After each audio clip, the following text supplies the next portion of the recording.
भारती कक्षा 8वीं की पहली इकाई का 9वां रज्जब चाचा विभाग 1 के अंतर्गत मैंने रज्जब चाचा की आपको विशेषता बता दी थी कि रज्जब चाचा कैसे दूल्हों के जोड़े जामे सिलते थे और इनके दूल्हे को वो जोड़े जामा पहनाकर उसे तैयार भी किया करते थे। यहाँ तक कि मैंने आपको बताया था कि माता प्रसाद ने से वकालत पास की। वह शहर में वकालत करने आया और कुछ दिन के पश्चात वह शहर में ही बस गया। ठाकुर साहब की मृत्यु हो गई। उसके बाद उसके आगे का हम देखेंगे। रज्जब चाचा बदलते हुए ज़माने की निंदा तो कभी भी नहीं करते थे, पर वे ज़माने के प्रभाव में आकर अपनेपन को छोड़ना भी पसंद नहीं करते थे। यहाँ पर रज्जब चाचा के उन्हें अपने पुराने ज़माने की मशीन बहुत ही अच्छी लगती थी। वह नए ज़माने के लोगों की निंदा नहीं करते थे, मगर वह खुद के विचार नहीं बदलते थे। वे मुसलमान अवश्य है, पर वे अपने को किसी से अलग नहीं मानते। उनका कहना है कि हिंदू, मुसलमान, सिख, ईसाई तो धरती की देन है, खुदा तो केवल इंसान पैदा करता है। अगहन पोष के दिन थे। रज्जब चाचा की पोती का विवाह था। वे इस विवाह को बड़ी धूमधाम से करना चाहते थे। उनका ख्याल था कि अब शायद वे किसी और के विवाह को न देख सके, अतः वे इस विवाह में अपने मन की हर इच्छा को पूरा कर लेना चाहते थे। दोपहर का समय था। रज्जब चाचा अपनी पोती के लिए गहने और कपड़े खरीदने के लिए शहर जा रहे थे। यद्यपि उनके गांव से होकर शहर तक बस जाती थी, पर रज्जब चाचा पैदल ही जा रहे थे। वे पैदल के आदी थे। शहर केवल 7-8 किलोमीटर के फासले पर था। रज्जब चाचा जब शहर के पास पहुंचे तो एक विद्यालय के पास भीड़ भाड़ देखकर रुक गए। उन्होंने जब लोगों से पूछा कि यह भीड़ भाड़ क्यों है, तब लोगों ने उन्हें जो बताया कि शिक्षा मंत्री जी आ रहे हैं। यह भीड़ उन्हीं के स्वागत के लिए एकत्र हुई है। पर रज्जब चाचा को शिक्षा मंत्री से क्या लेना देना। वे उस भीड़ भाड़ की ओर देखते हुए शहर की ओर चल पड़े। जैसे ही वह शहर की ओर मुड़े, दनाती हुई एक कार आ पहुंची। रज्जब चाचा ने बड़ी कोशिश की कि वे शीघ्र ही कार के लिए रास्ता छोड़ दे, पर शरीर बूढ़ा होने के कारण उन्हें कुछ क्षण तो लग ही गए और कार को रुक जाना पड़ा। पहरे पर नियुक्त सिपाही दौड़कर रज्जब चाचा को डांट लगाई और उन्हें पकड़कर पटरी पर कर दिया। कार चली पर फिर रुक गई। सहसा कार का द्वार खुला और एक प्रौढ़ व्यक्ति बाहर निकले। वे कोई और नहीं, स्वयं मंत्री महोदय थे। वे किसी और को अवसर न देकर शीघ्र दौड़कर रज्जब चाचा के पास आ पहुँचे। उन्होंने कुछ कदम के फासले से ही पुकारते हुए कहा, रज्जब चाचा, रज्जब चाचा।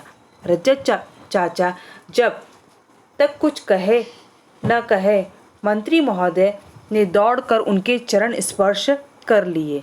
रज्जब चाचा ने बिना पहचाने हुए ही दोनों हाथों से उन्हें पकड़कर उन्हें सीने से लगा लिया। रज्जब चाचा ने जब उन्हें अपने सीने से लगाते हुए उनकी मुखकृति को गौर से देखा तो हठात उनके मुख से निकल पड़ा, माता प्रसाद, तुम माता प्रसाद हो?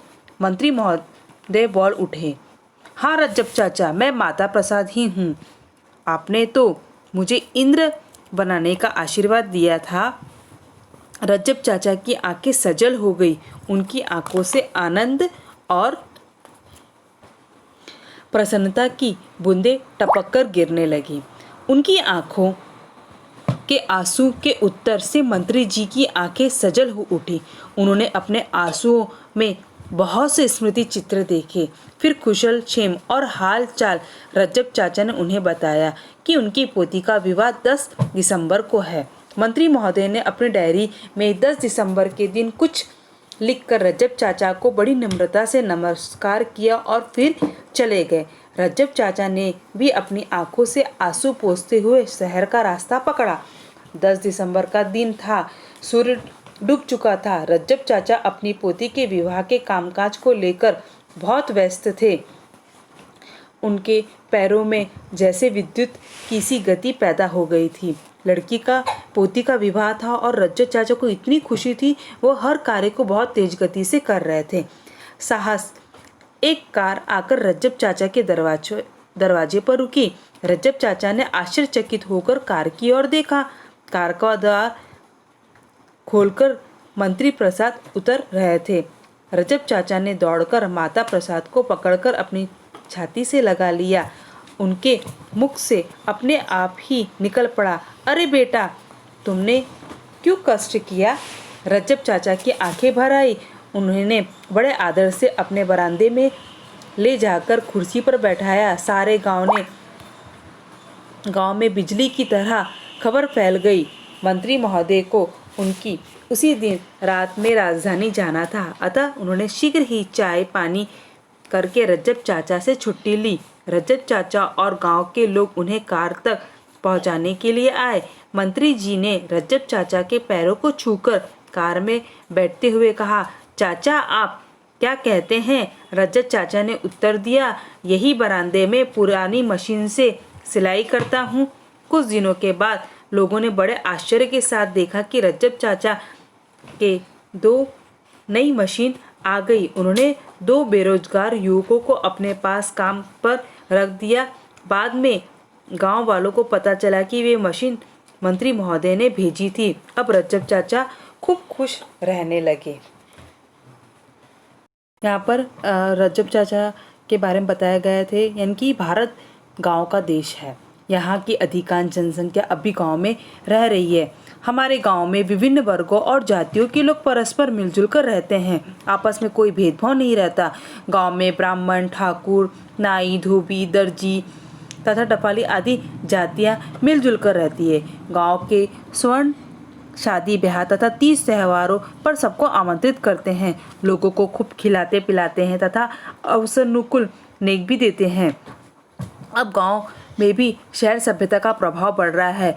अब सब कुछ वैसायिक बन गया है। सभी लोग अपनी सेवाओं के बदले पैसे ले रहे हैं। अपने पुराने संबंध भी नहीं रह गए हैं। इसलिए यही सही है कि अब गांव की संस्कृति तथा सभ्यता में धीरे धीरे बदलाव आ गया है। तो रज्जब चाचा भी धीरे धीरे अपने में भी उन्होंने बदलाव लाया। किसी बेरोजगार को वो उन्होंने रोजगार दिया। मगर रज्जब चाचा की यहाँ पर वाणी फली। रज्जब चाचा ने माता प्रसाद को जो आशीर्वाद दिया था, वह आशीर्वाद उसे फला। वो एक शिक्षा मंत्री बन गए। मगर शिक्षा मंत्री बनने के बावजूद भी उनमें किसी भी प्रकार का घमंड नहीं आया और वे रज्जब चाचा को इतनी भरी सभा में भी वो रज्जब चाचा के घर आए और उन्हें बहुत मान सम्मान दिया।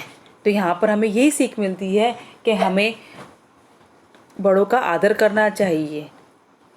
आपने इस कहानी से क्या सीखा, मैंने समझा, वहाँ पर आपको लिखना है। अब हम स्वाध्याय की ओर बढ़ेंगे आगे।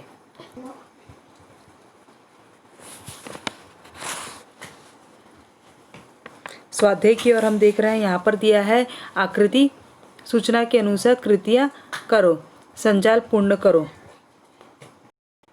यहाँ पर हम संजाल पूर्ण में पहले हमने दिया है रज्जब चाचा की विशेषता। रज्जब चाचा की क्या विशेषता थी, यहाँ हमको लिखना है। रज्जब चाचा की विशेषता के अंतर्गत लिखेंगे कि उनकी अवस्था 75 के पार भी अपने सिलाई मशीन स्वयं ठीक कर लेते थे।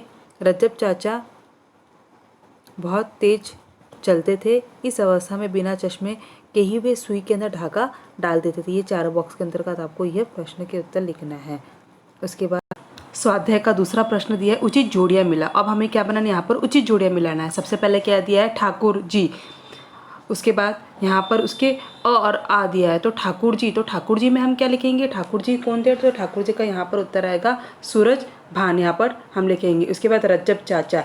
रज्जब चाचा क्या थे? रज्जब चाचा दर्जी थे। माता प्रसाद, माता प्रसाद को था वह मंत्री महोदय था। और दूल्हा में क्या आएगा, जोड़ा जामा। इस तरह से हम उचित जोड़िया में इसका उत्तर लिखेंगे। उसके बाद प्रश्न 3, कारण लिखो। रज्जब चाचा के पैरों से विद्युत की सी गति पैदा हो गई।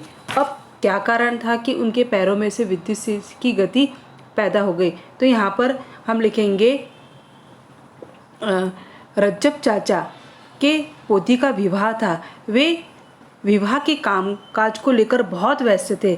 उन्हें देखकर ऐसा लगता था जैसे उनके पैरों में विद्युत की सी गति पैदा हो गई। उसके बाद दूसरा प्रश्न दिया है, रज्जब चाचा का गांव में अकेले होने का अनुभव न करना। उसके बाद यहाँ पर लिखा, उसका उत्तर यहाँ पर हम लिखेंगे कारण बताया है, तो यहाँ पर लिखेंगे रज्जब चाचा का घर अपने गांव में अपने मजहब का अकेला घर है। पूरा गांव हिंदुओं का है, पर रज्जब चाचा के कभी अकेले अनुभव नहीं किया। रज्जब चाचा ने कभी भी अकेले अनुभव नहीं किया, क्योंकि वे पूरे गांव को अपना कनुबा तथा पूरे गांव के धर्म को अपना धर्म मानते थे। तो यहाँ पर हमें ऐसी इसका उत्तर लिखना है। उसके बाद प्रश्न 4 है, रज्जब चाचा को केवल अपने गांव में ही नहीं बल्कि दूसरे गांव में भी प्रतिष्ठा प्राप्त थी। तो यहाँ पर हमें उसका इस तरह से हम इसका उत्तर लिखेंगे। रज्जब चाचा की प्रतिष्ठा केवल अपने गांव में ही नहीं अपितु आसपास के गांव में भी फैली थी। होली, दिवाली और दशहरे पर बड़े दूर दूर के घरों के पकवान उनके घर पहुंचते थे। वे भी ईद, बकरी ईद के मौके पर बहुत से लोगों को सेवइयाँ एवं मिठाइयाँ भेजते थे। उनके द्वारा पंचायत में किए गए फैसलों को लोगों को मानना ही पड़ता था। तो यहाँ पर हम इसके क्या लिखेंगे, रज्जब चाचा के इनकी दूसरे गांव में जो प्रतिष्ठा थी उसके बारे में यहाँ लिखेंगे। उसके बाद वहाँ पर इस कहानी से हमें ये सीख मिलती है कि मनुष्य को अपने कार्य से आदर प्राप्त होता है। इनके मनुष्य जो कार्य करता है, कार्य करने के बाद उसके समाज में, उसके घर में, उसके परिवार में जो उसे आदर मिलता है उसके बारे यहाँ पर भाव प्रकट किया गया है। उसके बाद है भाषा बिंदु में पाठ में आए काल सूचक एक वाक्य लिखकर उनका उन कालों में परिवर्तन करो। अब यहाँ पर हमें पाठ में देखना है कि कौन कौन से काल सूचक वाक्य आए हैं। तो यहाँ पर हम इसका उत्तर लिखेंगे, जैसे कि पहला लिखेंगे, उस ऊंची पहाड़ के पीछे एक बस्ती थी। उसको हमें क्या करना है, सामान्य वर्तमान काल में। तो लिखेंगे उस ऊंची पहाड़ के पीछे एक बस्ती है। आगे धन में, तो इस तरह से आपको कम से कम ये आपके असाइनमेंट में है, पार्ट में आए हुए काल सूचक वाक्य। तो आपको ये आपका असाइनमेंट है, ये आपको असाइनमेंट में करना है। यहाँ पर विद्यार्थी ध्यान में रखोगे कि आपका असाइनमेंट है। उसके बाद दिया है मेरे पिताजी विषय पर निबंध लिखो। अब हमें क्या लिखना है, मेरे पिताजी। ये क्या होगा, औपचारिक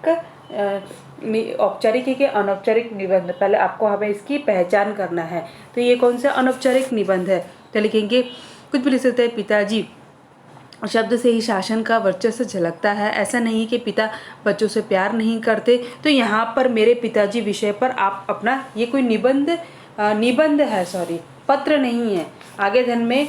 तो यहाँ पर आपको इस तरह से निबंध लिखना है। यहाँ पर आपको लिखना है मैंने समझा, आपने इस कहानी के माध्यम से क्या समझा, यहाँ पर आपको अपने विचार लिखना है। उसके बाद स्वयं अध्ययन, दूरभाष से भ्रमण ध्वनि तक के परिवर्तन सूचित करने वाले चित्रों का संकलन करो। ये भी आपको अपने मन से लिखना है। तो यहाँ पर हमारा रज्जब चाचा ये कहानी हमारी संपूर्ण होती है। अब आगे 10वां पार्ट की बातें प्रेमचंद्र की मैं आपको लेने वाली हूँ। जो भी अगर आप विद्यार्थी आपको समस्या है तो आप गूगल मीटिंग के समय मुझसे पूछ सकते हो। धन्यवाद।